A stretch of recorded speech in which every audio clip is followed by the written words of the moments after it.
course Strength of Materials, AME 302. Myself Thea Pal, Assistant Professor of Department of Mechanical Engineering, JIS College of Engineering, is going to give a detailed lecture on pressure vessels.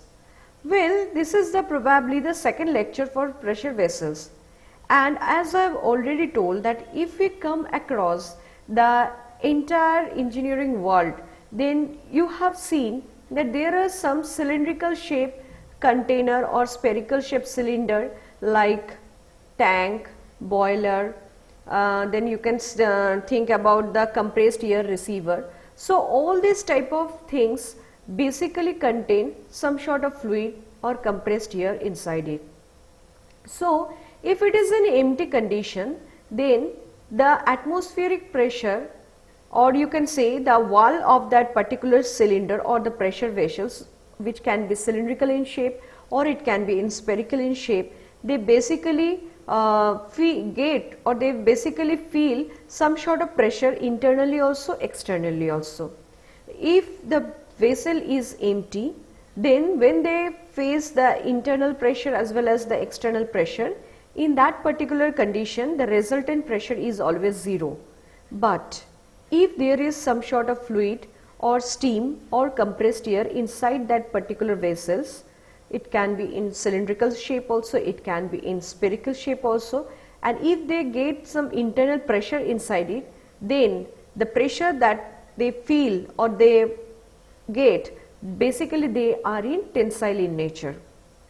Now, why there is a development of tensile stress in the thin wall? Because the thickness of the wall, it is much smaller with respect to the diameter of that particular cylindrical vessel. So as you know that I have already discussed you in my previous lecture under pressure vessels regarding the various stresses like longitudinal stresses, like hoop stress, or it is also known as circumferential stresses, and of course about the radial stresses too. So today in this lecture, the thing that we are going to study, let's have a look at the content so that you can have a basic clear that what topic we are going to cover up today.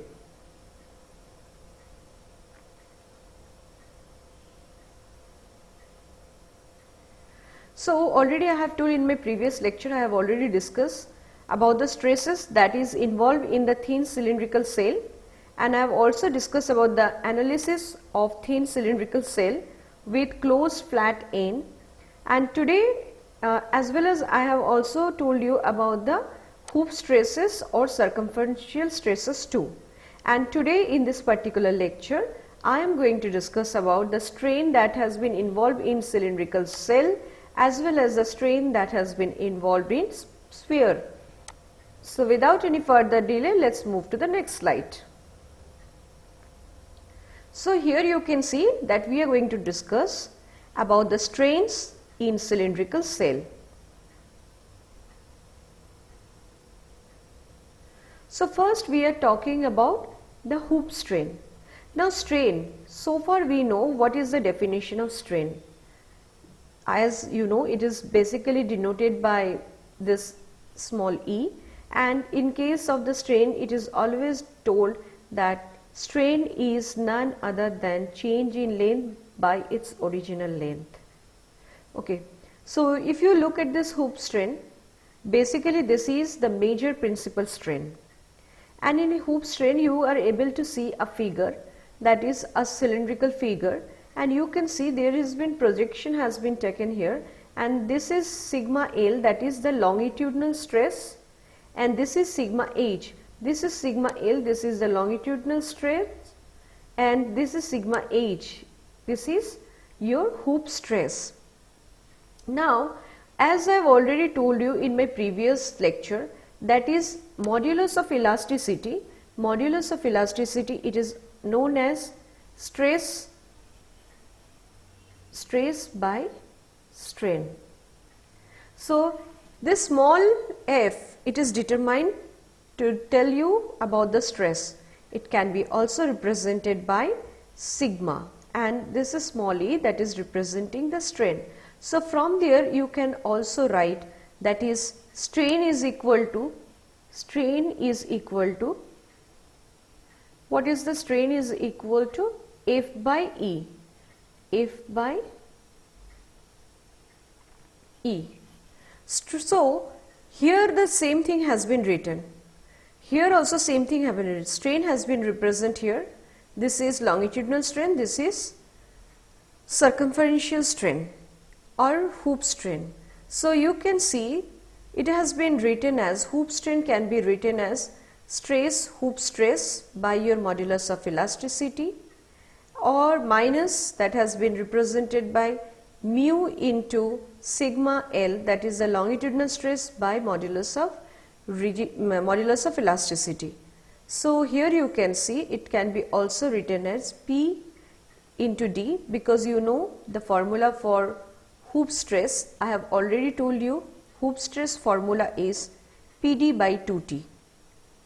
P for pressure, D for diameter of the cylindrical cell, and 2 into thickness, that is the thickness of the cylindrical wall. So here you can see, so in this particular section you are able to see that sigma H by E has been represented by P into D by 2 into T into E, minus have been shown here, mu has been multiplied with sigma L by E. So sigma L is what? It is your longitudinal stress, and longitudinal stress is represented by PD by 4T, and that has been given here, PD by 4TE. So you can see PD by 2TE minus mu into PD by 4TE. So ultimately what you get for strain, it is none other than PD by 4TE bracket 2 minus mu. So again I repeat, you get for the strain, that is PD by 4TE into 2 minus mu. Now let's have a look here. Capital D, that has been told as initial diameter of the cylinder, and del D is the change in diameter of the cylinder. So when you are implementing some sort of pressure inside it, so there is a change in diameter, and that change in diameter has been focused by del D. So you can see capital D is equal to your initial diameter of the cylinder. Del D is the change in diameter of the cylinder. So if I ask for hoop strain, then it is also known as the circumferential strain. Then it has been told that change in diameter by your original diameter. So you can see pi into pi D, pi into del D by pi into D. So this pi it is getting cut off, and you are getting change in diameter by your original diameter. So now if I ask you from this equation 1, that is from this equation 1 where you have told that strain, hoop strain, it has been represented by PD by 4TE multiplied by 2 minus mu. So if you put it here, then probably you can also write this strain, hoop strain can be also represented by pi D by capital D. So now this D coming here, and it is getting D square, and what the equation that you are getting right now, it is pi del D is none other than change in diameter, that is equal to pressure into the square of diameter by 4TE into 2 minus mu. Now we are talking about the longitudinal strain, which is also known as minor principal strain. So in the previous slide what we have gone through, hoop strain or circumferential strain, it is the major principal strain, and now in this particular lecture we will be discussing about longitudinal strain, and here it is also known as minor principal strain, and it is represented by the symbolic, and you can see this is the longitudinal strain, it is again written in the same form, that is longitudinal stress by modulus of elasticity minus mu into hoop stress or circumferential stress by your modulus of elasticity. And now you put the value for sigma L, that is your longitudinal stress, that is PD by 40, and multiplying with the modulus of elasticity minus mu into hoop stress, which is written as PD by 2T into E, that is equal to, you have got the actual formula for longitudinal strain, that is also the minor principal strain, that is PD by 4TE into 1 minus 2 mu. Now L, as we are talking about the longitudinal strain, that means we have to consider about the length wise.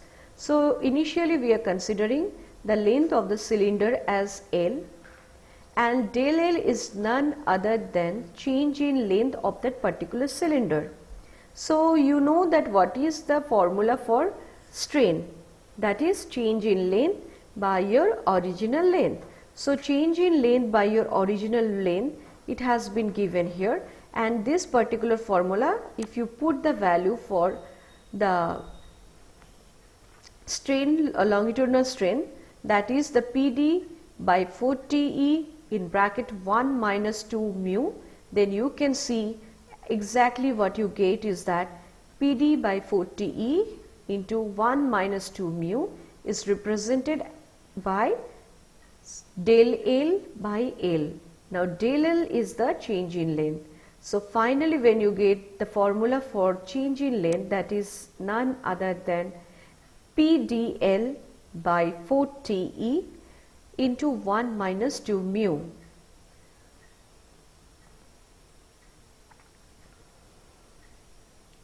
Now we will be discussing about the volumetric strain in the volume. So volumetric strain is also same thing, change in volume by your original volume. So now we will be considering some cases. So initially we will be starting with case 1, where it has been told that we are going to discuss about internal fluid is, if the internal fluid is in compressible mode. Okay. So here you can see compressible mode, there is something different issue for volumetric strain, and in case of incompressible fluid the volumetric strain is also different. So if I look at this particular section, our case 1 is basically dealing with the internal fluid, and that is also too, it is incompressible. So initially what you need to find out, volume of the cylinder. So if you find the volume of the cylinder, it is what? Pi by 4 d square into L. D is the diameter of the cylinder and capital L is the length of that particular cylinder. So from here you can get that volume of the cylinder V is equal to pi by 4 d square into L. Now if I partially differentiate, we get the change in volume. So let's have a partial differentiation of del V, which is represented by pi by 4 d square into del L plus L into 2d into del D. So you know that already volumetric strain is determined by change in volume by your original volume. So you can write that del L by L plus 2 into del D by D. So here you can see this del V by V is your what? This is your change in volume. Del V is your change in volume, and by original volume, that means this is your volumetric strain. And del L by L, this is your longitudinal strain, and del D by D into 2, this is your circumferential strain or hoop strain. So from here you got another equation, that is volumetric strain is equal to your longitudinal strain plus your twice the hoop strain or circumferential strain. Next, if you want to put the value for longitudinal strain and the circumferential strain, then what you will get the value for volumetric strain. So what they did is that initially they put the value for longitudinal strain. The formula is PD by 4TE into 1 minus 2 mu plus twice of your hoop strain, that is PD by 4TE bracket 2 minus mu. Now you just have a look here. After solving this particular equation, you will be getting PD by 4TE in bracket 5 minus 4 mu. Now this strain, volumetric strain, is also represented by del V by V, because I have already told that volumetric strain is none other than change in volume by your original volume, and that has been represented by this particular equation.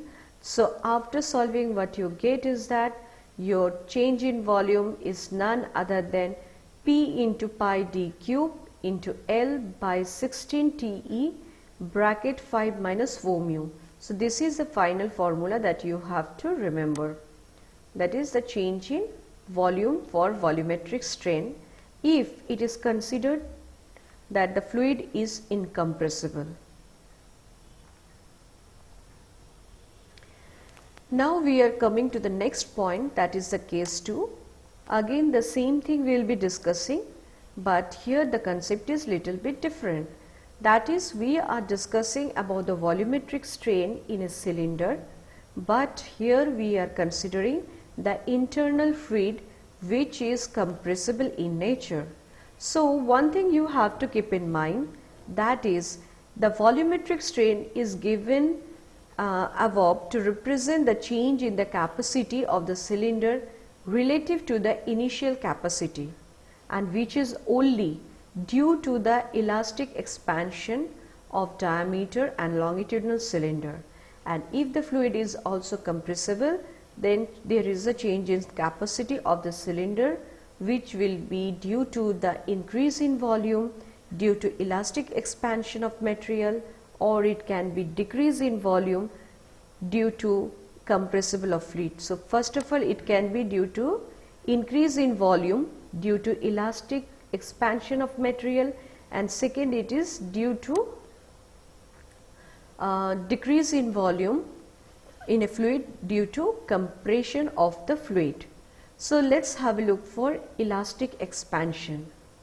So for elastic expansion, you have to remember that is change in volume is PD by 4TE in bracket 5 minus 4 mu into V. V is the total volume of the cylinder or the original volume of the cylinder. Next, if you talk about the fluid compression, then it is represented by V2, del V2, that is the change in volume for fluid. If it is in compression in nature, then your answer will be minus P by K into V. Now K is none other than bulk modulus of fluid, and mu is the Poisson ratio of the material of that particular cylinder. So what you get is that change in volume, if the fluid is in compression mode, then it will be always the answer you will be getting in negative, and negative pressure by your bulk modulus of that particular fluid into your total volume of that particular fluid. So if I talk about the net volume, because you are having a fluid that is also in compression mode, because it is compressible. So if I ask you about the total net volume, then you have to know that change in volume is equal to change in volume for elastic expansion plus change in volume for fluid compression. So you have to consider these two parameters, and when you are considering these two parameters, you are getting, already you have achieved the value for both the constant, that is due to elastic expansion as well as for the fluid compression, and then you did is that del V is equal to PD by 4TE in bracket 5 minus 4 mu into V minus P by K into V. So after solving the thing, the value that you got, it is change in volume by your original volume. Here you got the formula, that is PD by 4TE in bracket 5 minus 4 mu minus P by K. So now change in volume by original volume, it is also represented by volumetric strain, and the final equation that you have achieved is here, that is your change in volume. So you have to remember this portion, it is very important. So now let's move to the next slide. Now we will be talking about maximum shear stress. So maximum shear stress, all of you know that since there is no shear stress in the plane of your circumferential stress and for longitudinal stress, hence the circumferential stress and longitudinal stress will be your principal stresses. And one thing you have to always remember, that is circumferential stress is always greater than your longitudinal stress. Again I am repeating, circumferential stress is always greater than your longitudinal stress. So you have to remember this particular section of this particular chapter. Next we are considering sigma 1 as your major principal stress, and that is your circumferential stress, and sigma 2, it is represented by sigma L, that is your minor principal stress, that is your longitudinal stress. You can see this is your sigma 1 and this is your sigma 2. So sigma 1 is your major principal stress and sigma 2 is your minor principal stress. Sigma 1 is your hoop stress and sigma 2 is your longitudinal stress. Since the thickness of the cell is very small, so already I have told that the radial stress is basically, the magnitude for radial stress is so small that we basically omit it, and that's why we put the value for radial stress as 0. So sigma 3, that has been represented by your radial stress, which is value is equal to your 0.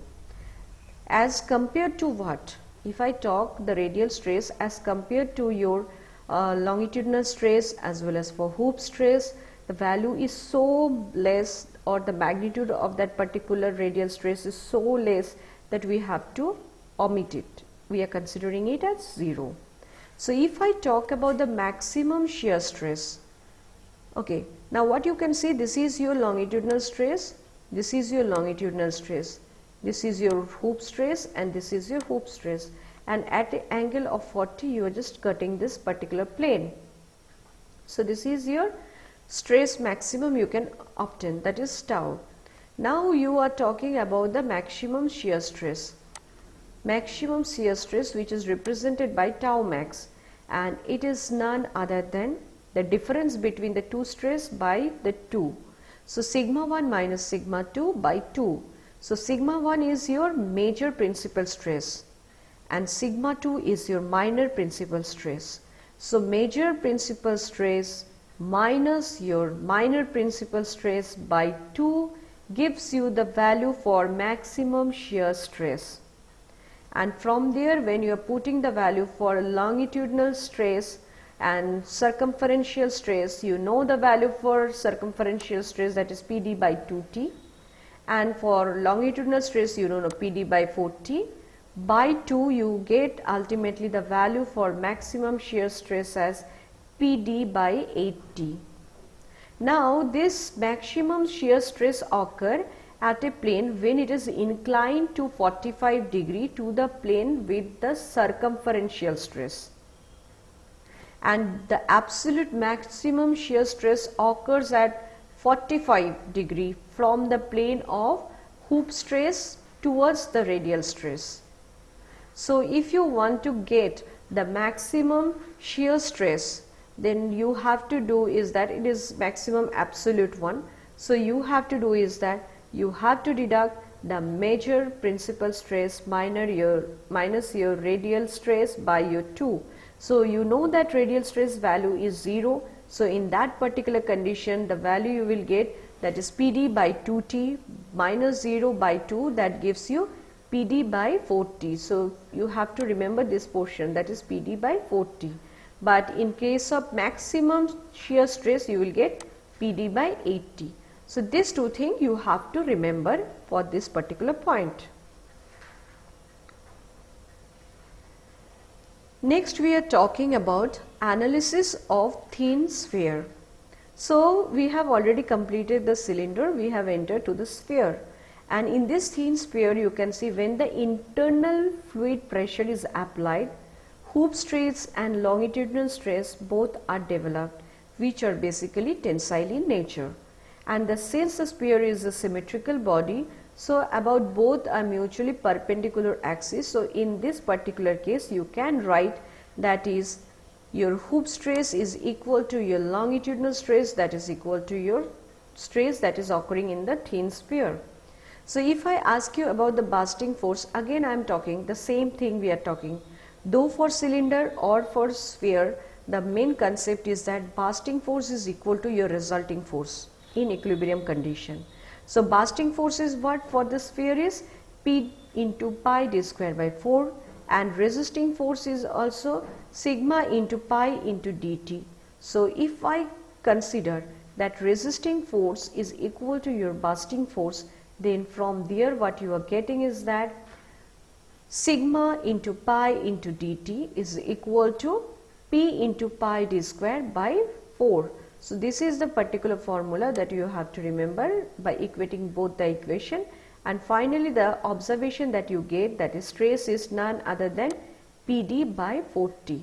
So as I have already told, that is the stress that has been involved in thin sphere is equal to your hoop stress as well as equal to your longitudinal stress, because the sphere is symmetrical in nature.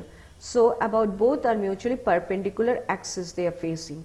That's why the value for longitudinal stress as well as the value for your circumferential stress all will be equal, because it is a thin sphere. So here you can see sigma L is equal to PD by 4T, as well as you can see sigma H, that is also your hoop stress, that is also PD by 4T. Now let's move to the next slide. Now we will be discussing about the strain in sphere. So in both the cases, for hoop strain and longitudinal strain, it will be equal, because I have already mentioned that is it is sphere and it has got the axis perpendicular to same portion for both the section. So the main equation that you are going here, that is your strain for your hoop strain as well as strain for your longitudinal strain, both are equal. So in this particular the formula is same, that is hoop stress by modulus of elasticity minus mu, that is coefficient of friction for that particular material, into sigma L, that is your longitudinal strain stress by your modulus of elasticity. So if you solve this equation, you get the value for your strain, which is none other than PD by 4TE into 1 minus mu. So this is the equation for strain you have to remember, that is PD by 4TE in bracket 1 minus mu. Now we are talking about the volumetric strain. In volumetric strain, you know what is the total volume of that sphere, that is pi by 6 into d cube. This is the volume for the sphere, and if I ask you what is the change in volume, then you know that del V is equal to pi by 6 into 3d square into del D. Now if I tell what is the volumetric strain, then again you know that change in volume by original volume. So now putting the value for change in volume and for original volume, you get the value as what? Pi by 6 3d square into del D by pi by 6 into d cube. So this pi by 6 that get removed. Now this d square by d cube, if you cut, you get in the below d, and this change in diameter you can see del D, it is represented here. So you can get the formula for change in volume by original volume as 3 into del D by D. So if del V by V is represented by volumetric strain. Then del D by D is also represented by hoop strain or circumferential strain.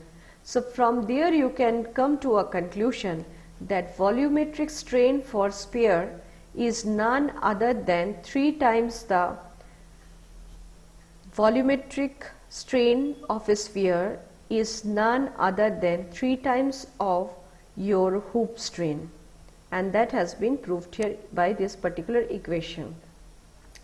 Now you know what is the formula for volumetric strain, that is 3 PD by 4 TE 1 minus mu when the fluid is incompressible, and if your fluid is compressible, then you know that is 3 PD by 4 TE 1 minus mu minus P by K, where K is your bulk modulus. So this thing you have to keep in mind. Now thin cylinder with hemispherical end. You can see this is the particular cell, and you can see all the internal pressure has been shown here. So if you consider TC, this is TC, that is your thickness of the cylindrical part, and TS, if you consider this portion as the sphere, then this is what? TS, that is the thickness of spherical part. So let us apply some internal fluid with the pressure P. So what you can get is that hoop stress or longitudinal stress in the cylinder as PD by 2 TC, and if you go with the longitudinal stress, then you will get PD by 4 TC. And if you go for hoop stress and longitudinal stress in hemispherical portion, then you will get PD by 4 TS, and this longitudinal stress you will get PD by 4 TS, because it is sphere. So hoop stress as well as longitudinal stress both will be same. Now let's have a look for the thickness of a cylinder for same hoop stress. Since longitudinal stress in both the cylinder and hemispherical portion is same, hence in order to develop same maximum hoop stress in cylinder and hemispherical portion, the thickness of both the portion will be different. So you can see this is for hoop stress for cylinder and this is hoop stress for spherical. So the formula is PD by 2 TC and this is PD by 4 TC. So if you make the equation solve, you will get thickness of the cylinder by thickness of the sphere is equal to 2. That means you can say thickness of the cylinder is equal to twice the thickness of the sphere. Now we are talking about thickness of cylindrical for non-distortion at junction. So to avoid some sort of crack or distortion between the cylindrical and spherical portion, the hoop strain in both parts should be equal, and that has been told here. You can see the hoop stress or the circumferential stress for the cylinder as well as hoop stress or circumferential for sphere, both should be equal. So if you equate the equation, then you will get the thickness of the cylinder by thickness of the sphere is equal to 2 minus mu by 1 minus mu. Now we are talking about the pressure vessel if it is subjected to axial force.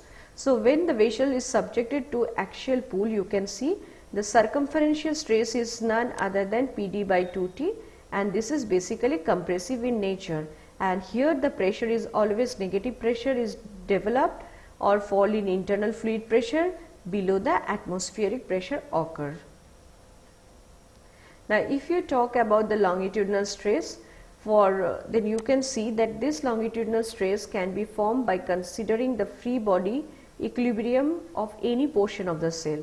So you can see this is the longitudinal stress occurring here, here also longitudinal stress is occurring, and this is the pressure that has been implemented, and you can see this is the actual force that has been calculated. So you can see F is equal to what? That is P into pi d square by 4 plus sigma L into pi dt. So ultimately what you have got from here, that is your longitudinal stress is none other than this particular formula. You have to remember this. And your sigma d, that is the direct stress, this occurred due to the external pull which is represented by F by pi dt, and your longitudinal stress due to your internal fluid pressure that has been represented by PD by 4T for compressive nature, and you can write negative symbol has been given due to compressive in nature. So pressure is always negative develop or fall in internal fluid pressure below the atmospheric pressure. Now if you talk about the compatibility conditions, then I must say, since both the end of the pressure vessels are closed, hence fluid always remain in contact with the vessel. So you can see for cylinder, if you go, then you have to remember that is 2 of hoop strain plus longitudinal strain is equal to P by K.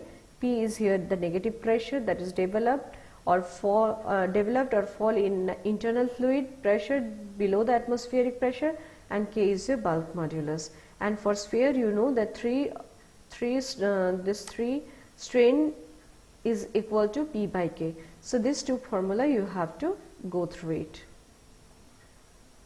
And case 2, we are talking when the vessel it is subjected to your axial push, and that is the hoop stress, and you can see when the axial push is applied at pressure vessel, then internal fluid pressure always rise about the atmospheric pressure.